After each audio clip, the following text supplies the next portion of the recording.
नमस्कार, पहला प्रणाम। मैं हूं आरजे काव्य। बेहतरीन शहर, बेहतरीन लोग, देहरादून के क्या कहने। और एजुकेशन की जब बात आती है, बहुत सारे संस्थान अपने अपने लेवल पे बहुत अच्छा करने की कोशिश कर रहे हैं। मानस स्टडीज उनमें से एक है। 25 साल हो चुके हैं और ये 25 इयर्स की जर्नी के ऊपर बात करने के लिए आज मिस्टर मनीष सहगल, जो कि डायरेक्टर हैं मानस स्टडीज के, हमारे ओहो रेडियो के स्टूडियो में आए हुए हैं। हमने कहा चलिए आइए बातचीत करते हैं। बहुत सारे स्टूडेंट्स के लिए उनके पास कुछ अच्छी अच्छी चीज़ें हैं और ये जर्नी कैसी रही पूरी 25 सालों की, उसी के बारे में जानते हैं। तो मनीष सर, बहुत बहुत स्वागत ओहो रेडियो के स्टूडियो में। अगर बात करें ये 25 साल, कई बार ऐसा लगता होगा कि कल ही की तो बात थी। तो कैसे देखते हैं 25 years? It's a can say it's a big journey. Right. And starting से हम लोग चले थे। मैं एक कमरे से स्टार्ट किया था इस कोचिंग को जी। और मतलब अकेला ही मैं था, अकेला ही शुरू किया था। कुछ बच्चे थे, पहले कुछ बच्चे, मैं एक्चुअली प्रेमनगर का रहने वाला हूँ, तो वहीं पर कुछ बच्चे मेरे पास पढ़ने आते थे यहाँ से। तो मेन सिटी एरिया से बच्चे जब पढ़ने आते थे तो एक आया, दो आए, तीन आए, चार आए। एक दिन मैंने कहा बेटा एक दिन ऐसा करता हूँ कि मैं वहीं आ जाता हूँ। अच्छा। तो मैं किसी एक बच्चे के घर पे ही मैंने बोला कि मैं वहां जाता हूँ। आई स्टार्टेड टीचिंग और बहुत सारे बच्चे आने लगे। फिर एक और ग्रुप बन गया एक और बच्चे के घर पे। तो फिर ऐसे करते करते मुझे लगा कि यार इनके घरों पे जाना है तो कोई एक जगह, तो मेरे एक रिलेटिव ने मुझे कहा कि आप मेरे घर पे पीछे बैकयार्ड में है जगह, एक रूम है, आप वहाँ स्टार्ट कर दो। I started there and I got around 55 to 60 students. मतलब इतना ज्यादा बच्चा हो गया तो फिर बहुत ज्यादा हो गया, तो फिर लगता था कि अब कुछ और जगह देखनी पड़ेगी। देन फिर 3 रूम्स का एक मैंने सेटअप स्टार्ट किया और उसमें हमने फिर पढ़ाना। राजेंद्र नगर में, राजेंद्र नगर स्ट्रीट नंबर 5। तो वहीं पर हम लोग मतलब वहाँ धीरे फिर बच्चे आने लगे और उसके बाद फिर बैचेस बनने लगे। मॉर्निंग 4:30 में घर से निकलता था, चाहे समर विंटर बरसात में कभी भी। तो मॉर्निंग में निकल के फिर वहाँ जाके पढ़ाना, बच्चों को पूरा करवाया सब चीज़ें। फिर उसके बाद अराउंड 10 o'clock के आसपास वापस आए, फिर लंच करके फिर दोबारा 2 बजे से गए। देन रात को 11 तक घर पहुंचता था। इतने बैचेस रहते थे कि एक के बाद एक, चाहे बच्चे 10 हों, चाहे 5 हों, चाहे 2 हों, चाहे 1 हो, पढ़ा के पूरा कंप्लीट करके तब मैं घर आता था। जी। तो ये जो नाम था मानस, ये कहाँ से आया? कुछ कनेक्शन है? ये इससे बहुत सिंपल की बात है कि ये रामचरितमानस का मानस है। अच्छा। तो ये मेरा नाम, कई बच्चे भी पूछते हैं कि सर ये मानस किसका नाम है, तो मानस इज डिराइव्ड फ्रॉम रामचरितमानस का मानस। तो वहां से मानस मैंने शब्द लिया है। तो ये तो इंस्पायर्ड हैं आप उस चीज से? इंस्पायर्ड हैं क्योंकि मतलब एक स्पिरिचुअल जर्नी भी मेरी साथ साथ रही है। अच्छा। और मतलब आध्यात्मिक हूँ मैं बहुत ज्यादा। तो फिर ये सब चीजें, रिलीजियस आध्यात्मिक दोनों चीजें हैं, तो वो सब मेरे को बहुत इंस्पायर करती हैं। वहीं से मोटिवेशन आता है और उसी से मैं फिर काम कर पाता हूँ आगे। तो ये जो अध्यात्म की आपने बात करी और स्पिरिचुअल होने की, इसका फायदा क्या पढ़ाने में भी मिलता है? हाँ, बिल्कुल मिलता है। देखिए रामायण बहुत सुंदर बात कहती है इसके लिए जी। हरई शिष्य धन शोक न हरई, सो गुरु घोर नरक मही पड़े। मतलब अगर शिष्य से, बच्चे से पैसा ले लिया और उसका कुछ काम नहीं किया, तो देखिए ये सीख तो हमारे कल्चर में है, ये हमको वहीं से लेनी है। तो हर एक के अंदर, जैसे अब उपनिषद हैं, ये सब क्या कहते हैं, ईशावास्य मिदम सर्वम, ये तो सब ईश्वर जो है सभी के अंदर है। तो सभी के अंदर है, तो उसकी जो आकांक्षाएं हैं, उसकी जो हमारे लिए एक्सपेक्टेशंस हैं, तो वो उसका तो हमारे को रेस्पेक्ट करना ही पड़ेगा बच्चे का। And that's why we are growing. अगर हमारे को, अगर हमने बच्चों के साथ कनेक्ट नहीं किया, प्यार से नहीं रखा उनको, तो फिर हम कैसे ग्रो कर पाएंगे? तो ये तो है ही। तो ये मोटिव रहा है शुरू से कि बच्चों के लिए कुछ करना है, बच्चों को कहीं तक पहुंचाना है। हमारे बच्चे आज बहुत बड़े बड़े मुकाम पर हैं। मैं कल भी बता रहा था आपसे, एक फ्लाइट लेफ्टिनेंट हैं बच्चे, कई बच्चे हैं हमारे पास में कि इतने अच्छे अच्छे पोस्ट पर हैं कि मैं बता भी नहीं। एक बच्चा नासा में है मेरा, कई बार व्हाट्सएप पे या फिर मैसेंजर पर उसका मैसेज आते हैं। तो यहीं पर बच्चे देखते देखते इतने अच्छी अच्छी जगहों पर पहुंच गए हैं, तो बहुत सुकून मिलता है लाइफ को। तो ये जो जिसको कहते हैं कि किसी के घर पे जाके पढ़ाना, फिर एक 3 रूम के सेट से वहाँ से, और फिर अभी जब आपकी नई बिल्डिंग आजकल तो बड़ी खूबसूरत दिख रही है, और ये पूरी जर्नी 25 सालों में किस तरह के अनुभव रहे? देखिए अनुभव बहुत डिफिकल्टीज भी रही। एक छोटा सा बोर्ड लगाने से लेकर के एक, जहाँ हम पहले कोचिंग था, टू बी वेरी फ्रैंक, बात पता नहीं बोलनी चाहिए कि नहीं, वहाँ वॉशरूम नहीं थे। अच्छा। तो लाइक हमने कैसे निकाले हैं 17-18 साल, और पब्लिक वॉशरूम पे जा करके कैसे करके बहुत मुश्किल था।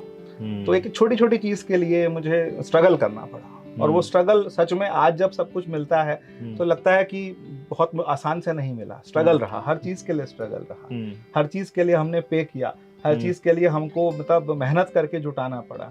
आज टीम जुड़ी है तो टीम जोड़ने में 1 2 3 4 5 लोग, इतना आसान नहीं है टीम को जोड़ना। जितना आज कमर्शियलाइज चीजें हो चुकी हैं उससे पहले इतना नहीं था। पहले बहुत सिंपली बच्चों से कनेक्ट रहता था, एक सिंपल एक फोन होता था और उसके ज्यादा बच्चे अपने आप ही आते थे। अब आजकल हमारे पास टेक्नोलॉजी है, सब चीजें हैं, एक मैसेज पर आपके पास सब कुछ पहुंच जाता है। 25 years is a long journey. तो इन 25 सालों में अभी क्या क्या कोर्सेस आप लोग ऑफर कर रहे हैं? हम लोग बच्चों के लिए पहले तो एकेडमिक्स रहता था, एकेडमिक्स के साथ में हम बच्चों को जो बच्चे ब्राइट होते थे मैं जेई के लिए, नीट के लिए उनको प्रिपेयर करता था, जो मेरे पास सब्जेक्ट्स थे। फिर लेकिन अब जो है हम लोग जेई के लिए, नीट के लिए, एकेडमिक्स के लिए, स्पेशली बोर्ड क्लासेस के लिए, 10th 12th के लिए, 10th 12th के लिए मेरा ट्रैक रिकॉर्ड बहुत ही अच्छा रहा अभी तक। मतलब खुद से तारीफ कर रहा हूँ, लेकिन मेरे पास में 95% वाले जो 10th में बच्चे, हर साल 15 बच्चे 10 बच्चे आराम से रहते हैं। 12th में भी ऐसे ही इतना अच्छा रिजल्ट रहता है। तो बोर्ड्स का तो फिजिक्स, केमिस्ट्री, मैथ्स, बायोलॉजी, अब हमने एक और नया विंग स्टार्ट कर दिया है डिफेंस के लिए, बिकॉज एक्सपर्टीज चाहिए एसएसबी के लिए। तो मानस डिफेंस एकेडमी, उसमें हमने कर्नल रमन अरोड़ा एंड कुछ और का जो है हाई रैंक के जो हमारे ऑफिसर्स हैं उनको हमने साथ में जोड़ा है, ताकि वो लोग बच्चों को मेंटोरशिप ले सकें और वो हमारे बच्चों को सही से गाइडेंस है, ताकि बच्चे का एक रिटर्न है, एक एसएसबी है और उससे आगे फिर क्वालिफिकेशन में काम आ जाए। ऐसे ही जेई के लिए हमने मतलब जो सीनियर जो एक्स आईआईटीएंस हैं उनको हमने साथ में जोड़ा है। बायोलॉजी के लिए हमने एक्स आईआईटीएन हैं वो टीचर, और वो मतलब बहुत ही अच्छे लेवल पर पढ़ा रहे हैं बच्चों को और बहुत अच्छे से ट्रैक रिकॉर्ड है रिजल्ट का। तो सबको हमने डिपार्टमेंट्स बना दिए कि जेई का डिपार्टमेंट है, इसके एचओडी ये हैं, नीट के डिपार्टमेंट है, इसके एचओडी ये हैं, एंड हर दिन उनके साथ मीटिंग्स रहती हैं और एक बहुत प्रेम प्यार से काम चल रहा है। तो इस तरीके से अच्छा लग रहा है, बहुत अच्छा लग रहा है। लेकिन शुरू से जब देखता हूँ कभी कभी जर्नी को तो लगता है कि कितनी मेहनत रही, लेकिन आज ईश्वर ने उस चीज़ को अप्रूव किया है, फल दिया है उस चीज़ का, और सब सही चल रहा है। देहरादून में हम 5 जगहों पर लाइव हैं जी। तो हमारे पास अलग अलग कंसेप्ट्स हैं कि जैसे मानस जूनियर का है, डिफेंस का है, मानस स्टडीज का है बच्चों को पढ़ाने के लिए। रायपुर में हमारा कोचिंग है, माजरा में हमारा कोचिंग है, निरंजनपुर मंडी में है, राजेंद्र नगर में 2 जगहों पर हम लोग ऑलरेडी हैं। तो इस तरीके से धीरे धीरे एक्सपेंशन हो रहा है। इसी लॉन्ग जर्नी में मेरे साथ में मेरे फादर ने मेरा बहुत साथ दिया। तो 2011 में वो नहीं रहे, उसके बाद तब भी फिर मेरे ब्रदर ने मेरा साथ दिया। फिर ब्रदर की मैरिज हुई तो उसकी wife and she is doctor herself, पर वो भी इसी फील्ड में मेरे साथ में आ गई हैं। तो फुल फ्लैज इसी चीज़ में सुबह से लेकर शाम तक she is always, doctor Anshika Sehgal, she is working with us. And ऐसे ही मेरी वाइफ हैं तो वो भी पूरा टाइम मेरे को देती हैं कि आकर के centre, it's a family business. अब ये फैमिली सब पूरे मतलब हम लोग 5-6 लोगों ने मिलकर के, सब लोगों ने मिलकर इसको उठाया है और इट्स ग्रोइंग नाउ। तो अच्छा लग रहा है। नहीं, वो फैमिली का, बिकॉज जब आप इस तरह के प्रोफेशन में होते हैं जहाँ टाइम की कोई लिमिट नहीं होती है, तो वहाँ पे बड़ा इंपॉर्टेंट हो जाता है कि एक अंडरस्टैंडिंग डेवलप हो और एक दूसरे को सपोर्ट किया जाए उस चीज़ में। तो टचवुड उसमें अंडरस्टैंडिंग बहुत है और लोगों ने भी बहुत मतलब एडमायर किया, कई लोगों ने बहुत ज़्यादा इस चीज़ को और बहुत सपोर्ट भी किया। ऐसा नहीं है कि सिर्फ मैंने ही किया, जब नेबर्स थे, जिन लोगों ने मुझे रेंट पे दी जगह, उन्होंने सबका, I am very thankful to everyone. मतलब आज भी मेरे को लगता है ग्रेटिट्यूड है सबके लिए कि आप लोगों ने मेरी मदद करी, तब मैं थोड़ा सा आगे बढ़ा, फिर मदद करी, फिर जहाँ से जो जगह मुझे मिली वहाँ भी सब लोग मुझे, मतलब क्योंकि मेहनत होती है तो फिर कुदरत भी मदद करती है। बिल्कुल। तो आज तो आप बहुत सारे बच्चों को, सैकड़ों हजारों बच्चों को पढ़ा चुके होंगे, अभी भी पढ़ा रहे हैं। खुद का बैकग्राउंड क्या था, कैसे पढ़ाई वगैरह कहाँ से हुई और हम क्यों बहुत लगा? ऑर्डिनरी सिस्टम से रहे पढ़ाई में, लेकिन एक पढ़ाने का जज्बा शुरू से था जी। तो मैं थोड़ा सा बताना चाहूँगा कि मतलब जब फैमिली का जो मतलब रहा कि financially we were not sound, तो जब मैं 10th में पढ़ रहा था तो 10th में जब मेरा रिजल्ट आया तो रिजल्ट वाज अमेजिंग। मतलब वो पूरे सोसाइटी में यूपी बोर्ड से पढ़ा, तो कहने में मुझे बिल्कुल वो नहीं लगता, यूपी बोर्ड से पढ़ा और उस टाइम रिजल्ट बहुत ज़बरदस्त आया। तो आसपास के जितने बच्चे थे पेरेंट्स से कहते तो भैया आप पढ़ा दोगे, बच्चे भी मतलब बच्चों के पेरेंट्स भी, बच्चे भी, भैया आप पढ़ा दोगे। तो मैं 11th में आया तो मैंने 8th 9th के बच्चों को भी पढ़ाया। फिर ऐसे ही 12th के लिए मैंने, तो थोड़ा फाइनेंशियल भी थोड़ा हेल्प हो जाती थी, अच्छा लगता था कि चल यार काम आराम से स्मूथली हो रहे हैं। फिर 12th करने के बाद मैंने जब ग्रेजुएशन पोस्ट ग्रेजुएशन में रहा तो फिर तो बच्चे इस तरीके से आए पढ़ने के लिए कि पढ़ाते पढ़ाते सब चीज़ें खुद ही लग रहा था कि याद होगी, इस पेज पर इसको ये क्वेश्चन है, मैथ्स का ये क्वेश्चन इस नंबर पर है तो मुझे पता है, फिजिक्स का ये न्यूमेरिकल, हाँ बेटा इससे होगा। तो वो इतना इजी हो गया सब चीजें, और करते करते फिर बस पढ़ाई चले जा रहे हैं। तो एक वो पैशन है पढ़ाने का। तो आज तो मानस स्टडीज बहुत अच्छा नाम है। हाँ। शुरुआत के दिनों में कैसा रहता था, क्योंकि खुद को बताना होता होगा कि हम अच्छा पढ़ा सकते हैं, बच्चे तैयार कर सकते हैं, और आज तो जैसा आप बता रहे थे वो बात बात में मालूम चला कि मेरे पड़ोसी आपसे पढ़े हुए हैं, अब उनका बेटा आपसे पढ़ रहा है। अब तो ये एक लेगेसी सी बन गई है कि अगर पिताजी ने पढ़ा तो चलो बच्चे को ही पढ़ा देते हैं ना। बिल्कुल। तो शुरुआत के दिन और अभी को कैसे देखते हैं? शुरुआत में अपने आप को इंट्रोड्यूस करना थोड़ा सा डिफिकल्ट था, सब कुछ डिफिकल्ट था, हर चीज डिफिकल्ट थी, क्योंकि जब तक आपके पास एक ट्रैक रिकॉर्ड नहीं होता तो आप किसी को बता नहीं पाते कि नहीं यार मेरे पास ये रिजल्ट्स हैं। अभी तो मेरे को रिजल्ट्स बनाने थे, लोगों का विश्वास जीतना था, एक एक फैमिलीज का विश्वास जीतना था। कई फैमिलीज आज भी ऐसी हैं टाउन में कि जहां पर चले जाएं तो दे आर बस मतलब अपने बच्चे की तरह रखते थे। तो मतलब कि मनीष आ जाओ बेटा आ जाओ, तो क्योंकि उनके बच्चों को हमने बहुत सपोर्ट किया है जी। तो वो है, तो धीरे धीरे फिर वर्ड ऑफ माउथ से, क्योंकि एडवर्टीजमेंट का टाइम तो अब आया। मैं इससे पहले तो ये था कि हम लोग वर्ड ऑफ माउथ से ही रहता था कि लोग बड़ा भाई के 10th में अच्छे आए थे तो मानस पे जाना है, छोटे वाले के भी आएंगे, उसकी बहन के भी, एक फैमिली देखे पूरा जिसे कहते हैं ना पूरा खानदान, तो पूरा को पूरा आते थे कि वो उसके मामा के बच्चे तो ऐसे ही आते थे। तो एक बड़ा सही रहा उस टाइम पर। लेकिन अब जो है चीजें तो बहुत तेजी से, क्योंकि टेक्नोलॉजी आ गई है, हर जगह हम लोग अपनी बात पहुंचा सकते हैं। हमारे पास अपना स्टूडियो है, अपनी ऐप्स हैं जिनके थ्रू हम बच्चों से जुड़ सकते हैं जो बाहर के बच्चे हैं, क्योंकि स्पेशली मुझे लगता है जहां तक एजुकेशन नहीं पहुंची है, अभी भी मुझे कई बार फोन आते हैं, कई बार बिहार से फोन आता है, पहाड़ से फोन आता है, टिहरी पौड़ी से फोन आता है, वहाँ 11th-12th की पढ़ाई भी अच्छे से नहीं है। तो बच्चे को लगता है कि मैं जेई नीट का कैसे सपना देखूं, तो जेई के लिए, नीट के लिए गर्ल्स का बहुत सपना रहता है। इनफैक्ट मतलब ये दो कम्युनिटीज जो हैं, एक पहाड़ और एक दूसरा जो पहाड़ के लोग, और दूसरा जो हमारे पास जो मुस्लिम बच्चे हैं, उनको बहुत रहता है कि हम लोग का बच्चा जो है वो नीट में जाए। नीट में सबका रहता है, लेकिन उनका एक अंदर एक सपना है, तो वो उसके लिए बच्चों को तैयारी के लिए हम लोग बुलाते हैं बहुत अच्छे से यहाँ रखने की, अपनी पूरी हॉस्टल की फैसिलिटी हम लोगों ने रखी हुई है कि बच्चा आ जाए। अगर वो आ नहीं सकता तो वो ऑनलाइन कर, पर एक भी क्लास मिस ना हो। कंडीशन हमेशा रहती है कि अब अगर हमारे को टेक्नोलॉजी ने, हमें कोविड ने कुछ सिखाया है, हमने कुछ सीखा है, तो उसको हमको यूज करना चाहिए कि आप लोग कैसे भी कनेक्ट करें। तो आए, और कल परसों भी एक बच्चे का उधम सिंह नगर से फोन आया था कि सर मेरी हेल्थ ठीक नहीं, मैंने कहा ऑनलाइन आ जाए बच्चे। आजकल इतना अच्छा है कि आप और मैं सामने सामने बैठे हैं और आप आराम से पढ़ाई कर सकते हैं। बिल्कुल। तो दिस इज द थिंग। और मतलब अभी तक चाहे पूरा स्टाफ है, सब लोग हैं, टीम है, लेकिन जब मैं पर्सनल लेवल पर एंटरटेन जरूर करता हूँ, चाहे बच्चे हैं चाहे पेरेंट्स हैं, सबको, ताकि उनको ये लगे कि टच है, एक टीचर है, वो हमारे को साथ लेकर के चल रहा है। ऐसा नहीं है कि कोई सेटअप है और आए और अपना चले गए, पता नहीं कौन है किसका है ये भी नहीं पता। नहीं, मैं हमेशा खुद फ्रंट में आ जाता हूँ कि आकर के बेटा कहाँ दिक्कत आ रही, क्या प्रॉब्लम है, वी विल हेल्प। तो इस तरीके से राइट।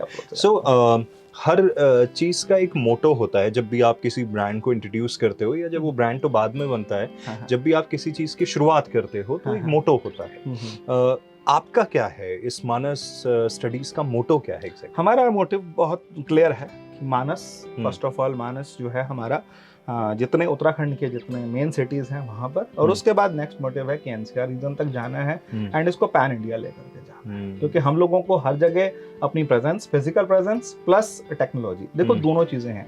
ट्रेडिशनल तरीके से बच्चा जब पढ़ता है ना, जो पुराना मेथड था कि टीचर है, पता है, इन्होंने पढ़ाना है, इनको मुझे बताना है, सिर्फ टेक्नोलॉजी करें कि मैं आपसे पढ़ लूंगा, नहीं, उसको रिप्लाई करना है। हम हिंदुस्तान में बैठे, हिंदुस्तान का बच्चा, वो पुराना ट्रेडिशनल सिस्टम है, एक टीचर की आंख का डर, एक बच्चे का कनेक्शन कि नहीं मुझे रिप्लाई करना है, वो है, और वो कहीं खत्म नहीं होगा, अगले 20-25 साल तक वो नहीं खत्म होने वाला। तो हमको लगता है कि फिजिकल प्रेजेंस भी हो, टेक के थ्रू भी हम बच्चों से जुड़े, तो ये मोटिव है। और जो करंट एजुकेशन सिस्टम है, जैसे हम 2016 के बाद जब इंटरनेट कंजम्पशन थोड़ा सा लोगों का बढ़ा और ये 4G और अब 5G की तरफ बढ़ रहे हैं, और स्पेशली कोविड के बाद में भी ऑनलाइन का बड़ा चीजें क्रेज भी बढ़ी और एक गेम चेंजर सा बन गया है। बिल्कुल। तो किस तरह से जो करंट मॉडर्न ये जो एजुकेशन सिस्टम है, न्यू एजुकेशन पॉलिसी भी आ चुके हैं, इन सबको अगर सम अप करना हो, आप कैसे देखते हैं? नहीं, एजुकेशन में बहुत ही बढ़िया चेंजेस आ रहे हैं, मैं तो कहूँगा, बिकॉज हमको भी क्रिएटिव हो गया है। हम भी क्या है, वी आर लाइक, हम लोगों को भी लगता है कि अब और मेहनत करनी है बच्चे तक पहुंचने के लिए और बच्चे को बेस्ट से बेस्ट देने के लिए। लेकिन वो ट्रेडिशनल सिस्टम एजुकेशन में वो नहीं जाएगा। तो अगर मेरे को लगता है कि ये एजुकेशन का जो सिस्टम है कि बच्चे को पढ़ाना है, उसको होमवर्क मिलना है, नेक्स्ट डे उसने रिपोर्ट करना है उस चीज के लिए। टेक्नोलॉजी में क्या है, इस बच्चा के हाथ में है, जब चाहेगा उसको बंद कर देगा। टीचर को you can not close. Teacher तो आपसे पूछेगा कि कल बेटा ये काम दिया था कैसे, बिकॉज माइनर्स के लिए इट्स नेसेसरी। उनको वो सिस्टम सिखाना है। कितना भी टेक आ जाए लेकिन हमारे से ऊपर नहीं हो सकता। हमको क्या करना है, टेक को यूज करना है, उसके फायदे उठाने हैं। लेकिन हम ऐसा नहीं कर सकते कि सिर्फ मतलब हमारा बच्चा अपने आप पढ़ रहा है जी। मतलब ऐसा भी केसेस आए हैं लास्ट 3 इयर्स के अंदर, बच्चा कह रहा है 9 महीने तक 8 महीने तक मैं अपने आप पढ़ रहा हूँ। लास्ट में जब एक टेस्ट लेके देखा उसे कुछ नहीं आता। तो रूट में उसका क्या आया, कुछ नहीं आया, उसने लिख के नहीं देखा। बच्चे पढ़ रहे हैं टैग में, उसके बाद स्क्रीनशॉट लेके छोड़ दिया। बच्चा भूल गया लिखना। वो लिखना सिखाना है उसको क्वेश्चन करने सिखाना है। वो सिस्टम पहले भी वही है, अभी भी है। क्योंकि उसके जब तक अंदर से नहीं जाएगा तब तक नहीं। New education policy it's very good, उसमें भी और बहुत सारे चेंजेस हैं, गवर्नमेंट के पार्ट पर वो काम चल रहा है। तो जब सामने आएगी तब उसके बाद फिर ज्यादा क्लियर होगा पिक्चर, बिकॉज उसमें भी बहुत सारे रिफॉर्म्स हैं तो गवर्नमेंट लगी हुई है उसमें करने के अंदर। तो है अभी गवर्नमेंट ने, उत्तराखंड गवर्नमेंट ने जो सुपर 100 का कॉन्सेप्ट रखा है, हम लोगों ने भी रिक्वेस्ट करी है कि हमारे हेल्प से भी अगर बच्चों को कहीं मिलता है तो हम फ्री ऑफ कॉस्ट जाने को तैयार हैं। हमने एप्लीकेशन फाइल की, स्टेट गवर्नमेंट को दिया है, एजुकेशन मंत्रालय में जाकर के हमने दिया है कि ऐसा ऐसा है, अगर हमारे यहाँ से टीचर्स की जरूरत है तो वी आर ऑलवेज। ऐसे ही कहीं हमारे पास मेरे कुछ ऐसे भी प्रोजेक्ट्स हैं जो कि मतलब वाल्मीकि बच्चे हैं तो उनके यहाँ भी जाकर के मेरी टीम जाती है, वहाँ पे पढ़ा के। विवेकानंद संस्थान है प्रेमनगर में, मैं वहाँ जाता हूँ और मेरी टीम भी जाती है। बच्चों को मोटिवेशनल भी और सब चीजें भी, स्टेशनरी भी। तो लगता है कि बच्चों को हेल्प होनी चाहिए। ऐसे ही मन है कि एक बार कुछ जगहों पर आपकी हेल्प से कि कभी हम जाएं, कि पहाड़ में जाएं, जाकर के बच्चों से कनेक्ट करें और उनका जहां प्रॉब्लम है, क्योंकि बच्चा अगर नीट की तैयारी कर रहा है तो उसको सच में फिजिक्स केमिस्ट्री बायोलॉजी कर जाता है, लेकिन फिजिक्स केमिस्ट्री में उसको हेल्प चाहिए। ऐसे ही जेई की तैयारी कर रहा है, उसको बहुत हेल्प चाहिए। एनडीए वाले बच्चे को कईयों के रात को फोन आता है, सर मुझे ये दिक्कत है, ऐसे है ऐसे, और मेरा सपना है। हर बच्चे का क्या है, सपना है। तो हमने सपने को, ठीक है हमने सपना बच्चे को दिखाया, लेकिन हम सपना बिल्कुल बेच नहीं रहे। हम उसको उसका सपना अचीव कराने में पूरी मदद करते हैं दिन रात जी। तो ये देहरादून शहर एजुकेशन के लिए जाना जाता है, पूरे मतलब हिंदुस्तान भर की नज़र यहाँ रहती है।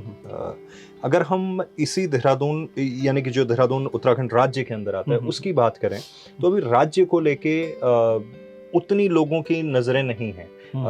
मसलन एजुकेशन को लेके, स्पेशली आर्मी को लेके तो है कि यहाँ से फौजी अच्छे प्रोड्यूस हो जाते हैं, या हॉस्पिटैलिटी इंडस्ट्री में बड़े सारे लोग आ जाते हैं जी, ह्यूमन रिसोर्स बहुत अच्छा मिलता है। लेकिन एजुकेशन के पॉइंट ऑफ व्यू से अगर देखें तो आप क्या ऑफर करते हैं पहाड़ के बच्चों के? पहाड़ के बच्चों के लिए तो मैं सीधे सीधे, मैंने कल भी अपने स्टाफ को, टीम को बोला है कि जो बच्चा आए अगर उसके पास उत्तराखंड का डोमिसाइल है तो will give them flat, because we are celebrating. तो सेलिब्रेशन ऐसे करते हैं कि 25% बच्चे को, और अगर वो बीपीएल में भी है तो फर्दर आप 25% दे दो, 50% आप डिस्काउंट दे दो बच्चे को, उसकी ट्यूशन फी पर हम पढ़ाएं। हमें रिजल्ट्स देने हैं, सोसाइटी को रिजल्ट्स देने हैं, बिकॉज इतने बड़े बड़े सेटअप्स खोलने से कुछ नहीं होगा। हमको सोसाइटी को बताना पड़ेगा कि yes we are sitting here for a noble cause.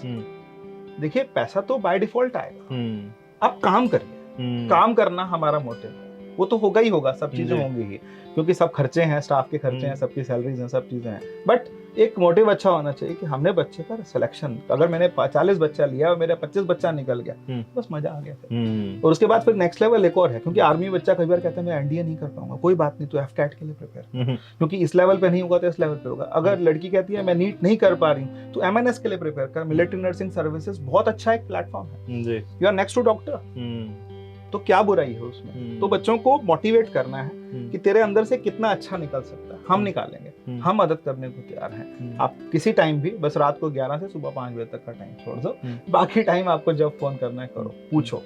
Covid में मैंने बच्चों के साथ ऐसा कनेक्ट किया कि मेरे पास में इतना बच्चा आया, बैंगलोर से, गुवाहाटी से, शिलोंग से, कहाँ से बच्चों ने मेरे से कनेक्ट किया, इनफैक्ट वैंकूवर से, मतलब बाहर से भी इतने बच्चे कनेक्ट हुए कि सर मेरे को पढ़ना, ठीक है बेटा पढ़ो। सुबह 6 बजे से लेके, लोग कोविड में खाली बैठे, और मैं कोविड के अंदर सुबह 6 से लेके रात 10 बजे तक काम करा, सच में काम किया। और मतलब 45-50 मिनट के सेशंस लेता चला गया, बच्चों को पढ़ाते चला गया, बैठ के थक भी जाते थे, लेकिन किया। तो काम ये किया कि बच्चों से कनेक्ट हुआ, कनेक्ट होना है हमको बच्चों से, और हो भी रहे हैं। ऐसा नहीं है कि मतलब ये एक मोटिव लेके, बस यही मोटिव लेके चले कि बच्चों का रिजल्ट है इस तरीके से। तो पहाड़ के बच्चों की बात होगी, पहाड़ से अब बाहर के बच्चों की बात करते हैं। हाँ। क्योंकि बाहर के बच्चों के लिए बड़ा आइडियल सा शहर है, खूबसूरत है, और पर्यावरण पूरा, पेड़ वेड़ अच्छे, बारिश हो जाती है, और बाद में अगर नौकरी लग जाए और यहीं शादी हो जाए तो हनीमून के लिए मसूरी भी है पास में। हाँ? तो खैर वहां नहीं जाएंगे, लेकिन अगर मैं बात करूं जो बच्चे यहाँ रहना चाहते हैं, यहाँ आके फिजिकल एजुकेशन, फिजिकली यहाँ पे उनके लिए क्या ऑफर करते हैं? जो बच्चे यहाँ आकर के रहना चाहते हैं, एक हम लोगों ने बहुत मतलब होमली एनवायरनमेंट के अंदर हम उनके लिए हॉस्टल प्रोवाइड किया हुआ है। बता रखा है हॉस्टल में कि बच्चों के लिए सब कुछ टाइमली मिलना चाहिए, खाना पीना, किसी बच्चे को किसी तरह की कोई प्रॉब्लम ना आए और उनको होमली फील हो। वो होमली फील होने के लिए कई बार मैं खुद भी चला जाता हूँ उनके हॉस्टल पर, जाके मिल के आता हूँ बच्चों से कि बेटा क्या चल रहा है, कैसे है, सब चीजें इजी, सब गोइंग है कि नहीं, बिकॉज ये बहुत जरूरी है कि हम लोगों ने उस बच्चे को क्या करना है एज अ गार्जियन, क्योंकि अब हम उसके गार्जियन हैं और हमें उसको वैसा एनवायरनमेंट देना है कि वो घर को मिस ना करे। और बाहर से अगर आया है बच्चा, बिहार से आता है और वेस्टर्न यूपी से आता है बच्चा, हरियाणा से आता है, यहाँ तक कि नागपुर से, महाराष्ट्र से बहुत बच्चा आता है, तो उन लोगों को एक अच्छा एटमॉस्फेयर यहाँ पर मिले और ऐसा एटमॉस्फेयर कि जिसमें वो बच्चे परेशान ना हो और वो बहुत होमसिक ना फील करें। और अगर फील करते भी हैं तो फिर हम लोग कोशिश करते हैं कि किसी जगह पर एजुकेशनल टूर ले जाएं ताकि बच्चा वहां से आए और उसके बाद यहाँ पर हमारे साथ, क्योंकि ultimately we have to find out best from the kids. कई बार ये होता है कि बच्चा पास भी हो जाता है, मार्क्स भी अच्छे आ जाते हैं, अच्छे संस्थानों में उसको दाखिला भी हो जाता है, एक ओवरऑल डेवलपमेंट की बात जो होती है वो बड़ी इंपॉर्टेंट होती है, क्योंकि एक अच्छे इंसान का निर्माण भी करना है, क्योंकि अल्टीमेटली वो कल को सोसाइटी में जाके सर्व करना है उसको लेके क्या फोकस है? उस पर भी हम लोगों का जैसे क्योंकि मैं खुद ही एक योगा टीचर हूँ और मैं बच्चों को मतलब योगा के लिए, मेडिटेशन के लिए time to time different counsellors जो आते हैं हमारे यहाँ, जो मतलब साइकोलॉजिस्ट हैं, और उनको बुलाया जाता है। खुद भी हम क्लास के अंदर जैसे पढ़ा लिया लास्ट के 10 मिनट्स में, टीचर्स को भी कि एक माहौल जो है बच्चे को अच्छा दिया जाए। और स्पीक अप, बच्चे को एक चीज हमने सिखानी है गावे, स्पीक अप, बोलो। मैंने कई बच्चे देखे बोलते हैं, आप बोलोगे नहीं तो आपकी पर्सनैलिटी कैसे उठेगी? करेक्ट, आप बोलिए, आप बताओ, अगर आपको नहीं समझ आए खड़े होके कह दो मुझे नहीं समझ आया, विल वर्क ऑन इट। आप 5 महीने बाद बताओगे कि मुझे समझ नहीं आया तो मैं क्या करूंगा? आपका टाइम खराब हो गया, लाइफ खराब हो रही है। आप बोलिए। बच्चों में बोलने का, कई बार पेरेंट्स कहते हैं ज्यादा मत बोल, नहीं मैं कहता हूँ बोलने दो, लेकिन फालतू का आर्ग्यूमेंट नहीं है, लेकिन इसमें यह है कि आप बताइए कि मेरी प्रॉब्लम क्या है, बच्चा बताएगा, हम उस पर वर्क करेंगे। दूसरी चीज कि बच्चे के पर्सनैलिटी डेवलपमेंट के लिए, स्पोकन इंग्लिश के लिए और आगे मतलब पब्लिक स्पीकिंग में हम बच्चों को, एक लड़की हम लोग के यहाँ, वो मैंने 4 साल से पढ़ रही थी, मुझे नहीं पता था उसे कथक आता है। अच्छा, उसने एक बच्चे को बताया कि मुझे कथक आता है, ऐसे कम, वो कहती नहीं, मैंने कहा नहीं बेटा तेरे को आना पड़ेगा। बहुत प्यार से, वो उस दिन 14 नवंबर था, चिल्ड्रंस डे सेलिब्रेट कर रहे थे, आ बच्चे, तो we appreciated and the beautiful way she represented, hats off. तो ये चीज निकालनी है, बच्चा निकालता नहीं, बच्चे के अंदर से निकालना है, उसके अंदर जो बहुत कुछ है वो निकलता नहीं है। कुछ सोसाइटी, कुछ कई बार स्टूडेंट्स से पेरेंट्स भी कई बार क्या कहते हैं, बस तेरे को ये बनना है, ये बनना नहीं, वो कुछ और बनने के लिए भी बैठा और वो इतना अच्छा बन सकता है कि आप सोच भी नहीं सकते। तो वो जब निकल के आती हैं चीजें तो बहुत अच्छा लगता है। तो बच्चों के अंदर से एक संस्कार जरूर जाने चाहिए, ये मेरा बहुत रहता है कि संस्कार रहने चाहिए, एक respect of parents, respect of मतलब एल्डर्स, ओल्डर्स, सोसाइटी में थोड़ा सा तरीके से, तो वो मेरे को रहता है, हमेशा से रहता है। बड़ा इंपॉर्टेंट होता है कि आदमी मानसिक तौर पे, शारीरिक तौर पे, दोनों तरह से जो है स्वस्थ रहे। और आपकी भी मेरे ख्याल से एक जर्नी रही है जहाँ पे आपको लगा कि बॉस ऐसे नहीं होगा, इसको कुछ ठीक करना पड़ेगा। बहुत मैं ओबीज हो गया था 2012 तक, 13 तक, तो बहुत ज्यादा ही मोटा था। तो खैर अभी भी हो गया हूँ, लेकिन एक टाइम था कि जब मैंने फिर जिम जाना शुरू किया एंड जिम में जाकर के मैंने अपने आप को पूरा ट्रांसफॉर्म किया। I was 97 kgs, then I came to 73 kg। अच्छा। और वो उतना तब मैंने कम किया और उसके बाद फिर मैं बहुत फिट रहा। अभी भी हूँ फिट, एक्सरसाइज करता हूँ, लेकिन अब थोड़ा सा वर्कलोड है। बट बच्चों को ये मैं जरूर कहता हूँ, पेरेंट्स को भी कहता हूँ कि अगर बच्चा खेलने जाना चाहता है, जाने दीजिए, क्योंकि इससे क्या होगा, एक शारीरिक विकास के साथ साथ मानसिक विकास भी होगा और बच्चा बहुत अच्छा पढ़ाई करके देगा। लेकिन बिल्कुल घर में बैठ करके, सिर्फ सिस्टम के आगे बैठ करके अगर आप सोचेंगे कि कुछ मैं फिट हो जाऊंगा, नहीं, आपको बाहर जाना चाहिए। बच्चे को चाहे साइकिलिंग हो, चाहे उसको दौड़ने जाना है, चाहे जिम जाना है, चाहे एक्सरसाइज के लिए जाना है, but they should go. They should opt this one of this habit कि जिससे वो फिजिकली क्या रहे, फिट रहे, तो ताकि फिर मेंटली और बहुत अच्छे से हम काम कर पाते हैं, बहुत लंबे देर तक काम कर पाते हैं। तो ये रहता है। तो जबरदस्त बढ़िया बातचीत आपसे रही। 25 साल की ये जो जर्नी है, मैं उम्मीद करता हूँ कि 25 से 50 हो हम फिर बैठे और इसी तरह से बात कर रहे हो। आपको बहुत बहुत शुभकामनाएं, आपको, आपकी पूरी टीम को। इसी तरह जिस मोटिव के साथ आप लोग बढ़ रहे हैं, आगे बढ़ते रहिए और इंस्पायर करते रहिए। कुछ अच्छे अच्छे स्टूडेंट्स जो हैं समाज को दीजिए, और अगली बार ये भी हो कि आपके बच्चे जब आपके लिए बोलने लगे, उससे बढ़िया कोई बात नहीं होती, है ना। And they are actually speaking, बच्चे बोलते भी हैं। Thank you, thank you, thank you so much sir आने के लिए, और बहुत सारी शुभकामनाएं। तो आप लोग भी मानस स्टडीज को फॉलो कर सकते हैं उनके सोशल मीडिया हैंडल्स पे। ज्यादा जानकारी उनकी वेबसाइट से आपको मिल जाएगी। जुड़े रहिए हमारे साथ, सुनते रहिए ओहो रेडियो उत्तराखंड, मेरे दिल की धड़कन।